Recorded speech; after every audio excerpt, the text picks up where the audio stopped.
The storm desk. Read the storm, book the roofs. The storm rolled through, your phone won't stop, and you're writing estimates between driveways. One crew climbs before screening the site, shoots close-ups with no wide shots, eyeballs the squares off an aerial nobody checked, and scopes from memory 3 houses later. Then an adjuster asks where the hail count came from, and the file falls apart. By the end of this, you'll know how to measure and estimate a storm roof in a fixed order, so a second estimator could rebuild your number from the file alone. Bad estimates aren't bad math.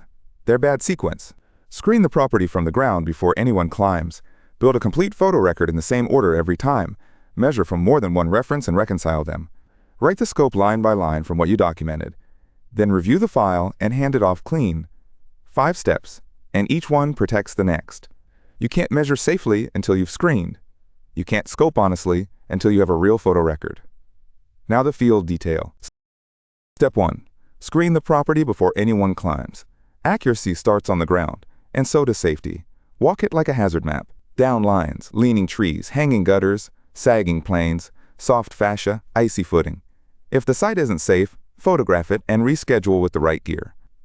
An anxious customer is not a reason to make an unsafe climb.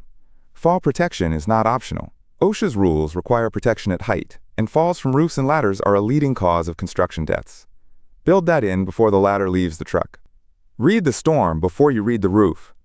Pull the event history for the address. The National Severe Storms Laboratory explains how hail, wind, and tornado behave, and the Storm Prediction Center reports archive shows what was reported near a property on a date. But weather context never proves roof damage by itself. It tells you which failure modes to look for. The events leave different fingerprints. Hail is random, non-directional impact, with dents and soft metals. Wind creases and tears tabs along edges and ridges. Confuse them, and your whole story wobbles. Get the homeowner's account on the record before you climb. Storm date and time, interior leaks and which rooms, emergency repairs done, roof age and material if known. Do not promise a reported storm guarantees coverage. And hold your role clearly. You document conditions and write an estimate. The insurer decides coverage under the policy.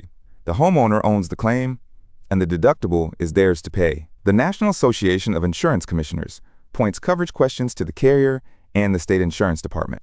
That is a question for your adjuster, is the line that keeps you clean. Step 2. Build a complete photo record. The photo file is the spine of the estimate. Disorganized here, and the measurement and the scope inherit the mess.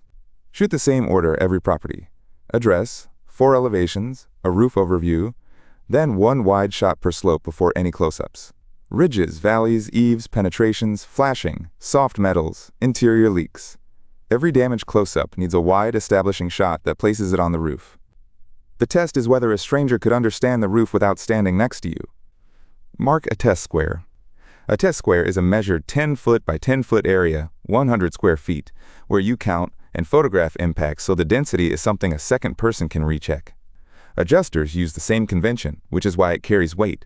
A real hail bruise shows granule loss with a soft, fractured mat you can feel give when you press it.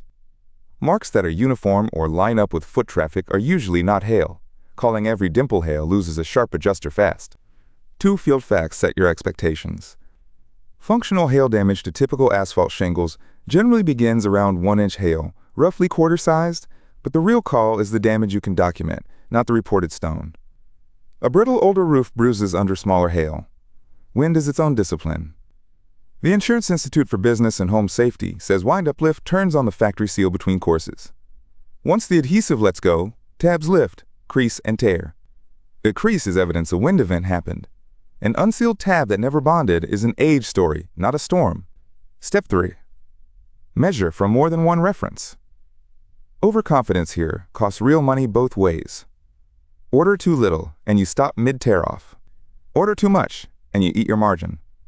Start with a diagram, not a number. Label every plane, mark each ridge, hip, valley, rake, and eave, and record pitch. A square count, with no diagram behind it, is a guess with a decimal point. Aerial reports are fast and accurate on a clean roof. EagleView publishes benchmark testing it describes as about 98.77% accurate, but only on a roof the imagery can see. Now Reconcile. Aerial accuracy degrades when the roof is obscured. Heavy tree cover, steep pitch, dense dormers, Additions newer than the imagery, tarps and debris, all distort the number. So treat the aerial as a strong first reference, then confirm it against field photos and a tape. A drone orbit helps too, but flying for your business is a commercial operation needing an FAA Part 107 certificate. And measure components, not only squares. Walk the diagram edge by edge. An eave gets drip edge and starter. A head wall gets counter flashing. That's how you stop leaving linear foot items off. Pitch quietly changes everything, because a roof's footprint is not its surface area. A 412 pitch runs about a 5% bump. A 1212 is roughly 41% more surface than the footprint. Apply the slope multiplier to plan area before you order and confirm pitch in the field, because a misread pitch is a common silent error. Same with waist. It is not a universal percentage. A simple gable and a heavily dormered hip don't carry the same waist. Tie it to the actual geometry and write down why. Step 4. Build the estimate from the documented scope. A storm estimate should read like a paper trail, not a sales pitch. Capture the component, the action, the quantity, the assumptions, and the supporting photo. Keep emergency work on its own, labeled lines with dates, not merged into a full replacement recommendation without evidence. And write cause as observation, not verdict. Hail impact marks with granule loss observed in the test square on the south slope. Not the policy must pay. Coverage is the carrier's call. Group the scope so a reviewer can follow it from tear-off to cleanup. Mobilization.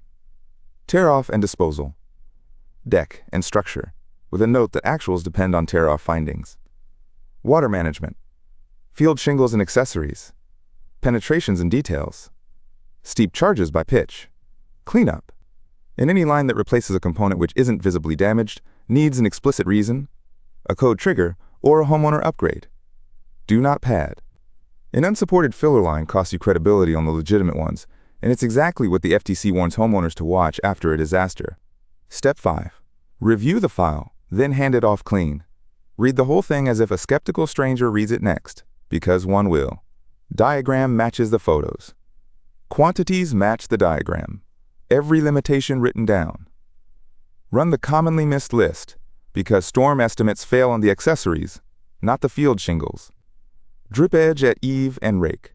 Ice and water shield. Valley metal. Step versus counter flashing as separate lines. Pipe boots counted individually. Then the blunt peer review question. Can this be built from the file alone, or does it need you in the room?